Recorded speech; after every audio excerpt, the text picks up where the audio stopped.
What's happening, vinyl community? Good morning, good afternoon, or good evening, wherever you guys are when you're watching this. And a happy Labor Day to all of you. For this video, I came up with a sort of an inspiration, if you will, from a post that was going around on Instagram about Rudy Van Gelder. And the caption of this video is Top 5 Favorite Van Gelder Mastered Jazz Albums. I'm hoping that a few more people might respond to this, and I'd be very curious to see what y'all's top five are. But as of right now, these are the five that I have in front of me that are my absolute favorites for various reasons. I'm going to start off with Blue Note 84098, Blue and Sentimental, Ike Quebec. Recently acquired this one from a mutual friend of the channel. As I'm sure another friend of the channel, Chris Tunes from the Man Cave, he absolutely loves these sleeves, but I figured each one of these deserves its own little spotlight, if you will. But again, Blue and Sentimental features Ike Quebec on tenor sax, Grant Green on guitar, Paul Chambers on bass, and Philly Joe Jones on drums. What I love about the mastering of this album is I'm not a huge jazz guitar guy. I'm honestly not. Grant Green is one of those, and some that are going to watch this video are probably going to start, screaming at me through the computer screen.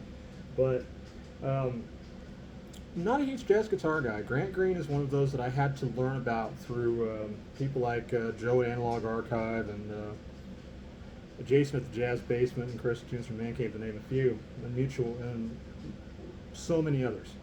But what I loved about the mastering of this particular album is how, for a softer album, just how full it is. Most of the albums that I have that have been done by Van Gelder, they're hard bop. They're solid hard bop. They're right there. They're in your face. And this one is a bit of a change of pace for me, but for a softer album, it's still got a rich and vibrant sound that you only really get from Van Gelder's mastering. But it's one, honestly, I was not really on my radar, and it just happened to be dropped into my lap, and I was very happy to get it. And it's quite a difficult one to find, especially in original pressing. But that's number 5. Number 4 is one of my all-time favorites, an artist that I was not familiar with until started watching Chris Tunes from Man Cave's videos.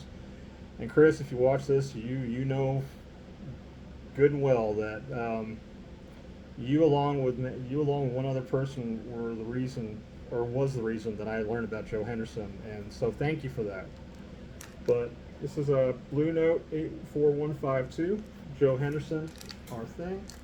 Features Kenny Dorham, Andrew Hill, Eddie Kahn, and Pete LaRocca. This is a second stereo pressing. Still got the Van Gelder metalwork and everything else. As I've stated before on this channel, a lot of Joe Henderson's work on Blue Note, especially in original pressings, is quite difficult to find, especially in really good shape. I got very, very lucky with this. I actually found this in Colorado Springs, if you guys are new to my channel. But what I love about this particular album in regards to the sound work and everything else is that it's a mixture of hard bop and soft. Side one starts out with a teeter totter, which is nice and loud and really rich, vibrant sound, and it goes in hard and soft moments throughout the album. But it's an all-around amazing album. It's one of my absolute favorites. I say this a lot with my channel, that there's certain albums I just will not let go of, and then somebody offers me something else higher up on the list and I let go of it. This is one of those I won't let go of. Short of finding a first stereo pressing or a first mono in the same condition, I will not let this album go. I listen to it on a regular basis. I absolutely love it. And yeah, it's not leaving my collection anytime soon. And that's number 4. Number 3, and you are going to notice a trend on the next 3 albums for this particular artist, because as it's been said over and over again, he's the GOAT. He's one of the best of all time, or if not the best of all time in my opinion, and especially with jazz, that is saying something because there are so many other names up there. But I gotta give it to this man. But this is Impulse A66, John Coltrane Quartet Crescent featuring McCoy Tyner, Jimmy Garrison, and Elvin Jones. This came out around, I believe, about a year or so before Coltrane's iconic release, A Love Supreme. And you can tell with the mastering on it and with the album itself that it's just, you can tell he's getting into that sort of area as far as that part of his career.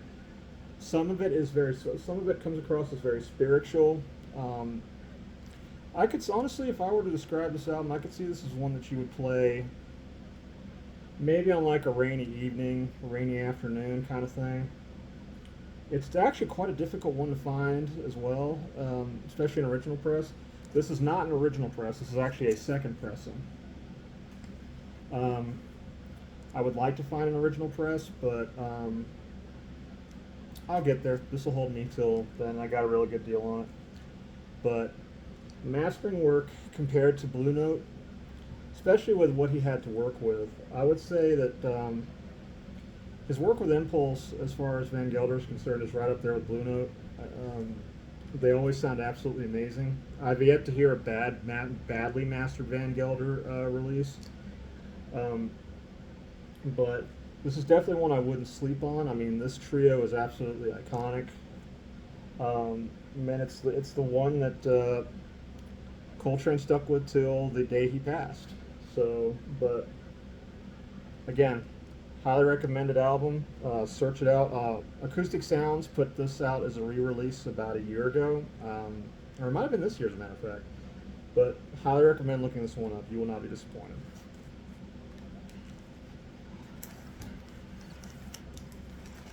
So this was a tough one between number 2 and number 1, but I had to do it this way. But they're both absolutely iconic.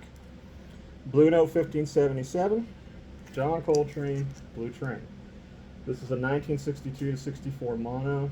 Got this for an amazing price earlier this year. It's actually been sent around the circles here and there, and made its way back to me recently, and it may not stay with me for very long because I've got another Blue Note that's a little bit higher up on the release want list for me, and it's one I'll never get any other way. So this one may be going away from me very shortly, but I wanted to give it the love it deserves.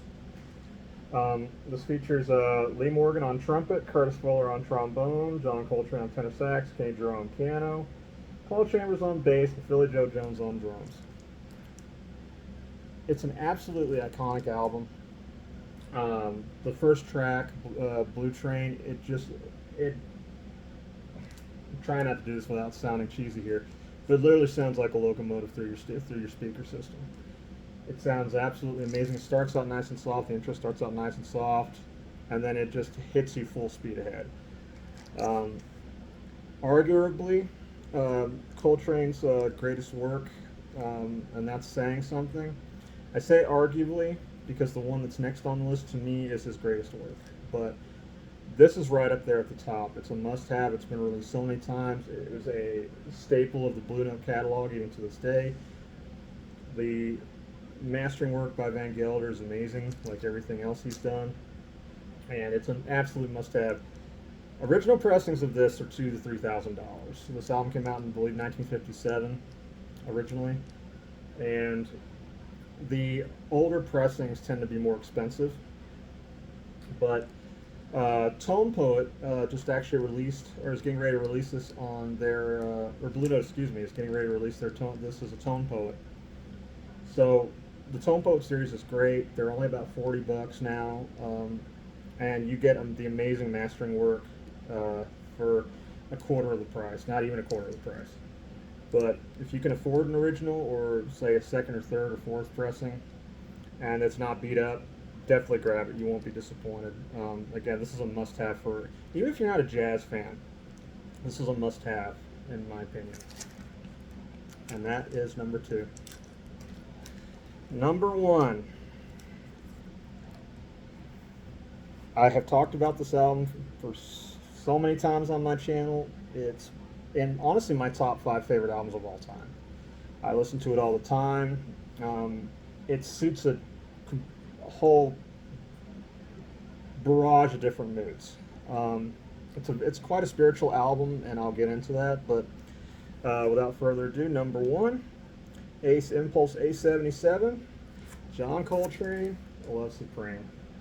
Features John Coltrane on tenor sax, and the trio of McCoy Tyner on piano, Jimmy Garrison on bass, and Elvin Jones on drums. This is my original stereo pressing. I've owned this for over a year now. It is short of me finding an original mono pressing in the same shape, which, with the way prices have gone on this particular album, that's not going to happen anytime soon. This is my forever copy. I play this quite a lot. I actually have an Acoustic Sounds reissue, which was actually quite difficult to find for a while there too, around the time when there were shortages of everything because of COVID. But I lucked into this original stereo pressing. It's one of my favorite pieces in my collection. Like I said, short of a original mono press in the same condition, VG Plus or better, I will not let this one go. Before we get to the information about Van Gelder's mastering of this album, I'll give you a little backstory into this album before. And if you're new to my channel, this will be the first time for you. But if you stuck with me since a while, or since the beginning of this channel, you'll know that I've talked about this album countless times. This album is essentially Coltrane's letter to the man upstairs, regardless of if you're a religious person or not, what you believe. This was his message / his letter to the man upstairs, thanking him for keeping him on the right path, helping him beat addiction. I mean, it's a true message, and the inside of the gatefold actually has the whole thing about where he was when he made this album and everything else. The side A of this album is, even if you're listening to it, on, like, say, YouTube or something like that, if you've never heard this album, it will blow you away. I almost guarantee it. And if it doesn't blow you away, there's definitely something wrong with your ears. Don't want to sound like an elitist, but it's the truth. I've loved this album since I was a teenager. The first time I saw it, and then the first time I listened to it. It's been used in a couple of movies. It's definitely, in my opinion, his best work ever. But the Van Gelder mastering on this, even for the stereo, some people have said that there's like a slight hum on the stereo release. I haven't noticed it, but that doesn't mean it's not there. If you can find a mono pressing of this with the Van Geldering metalwork on it, that is the way to have this album. If you can't, an original stereo or a second press stereo, as long as it's got the Van Gelder mastering on it, is the way to go. It's loud, it's in your face, and it's one that you just want to turn up the volume and sit back and relax and enjoy the ride. But it is definitely number one for many, many reasons, in my opinion. Like I said, it's one of my favorite albums of all time. It gets played all the time. And I'm very lucky where I work that we're allowed to listen to music. And I think at times my coworkers at times get a little tired of hearing this album, but it's one of my favorites, and it just puts me in an absolutely amazing and peaceful mood. But this is number one. And with that, we end this video.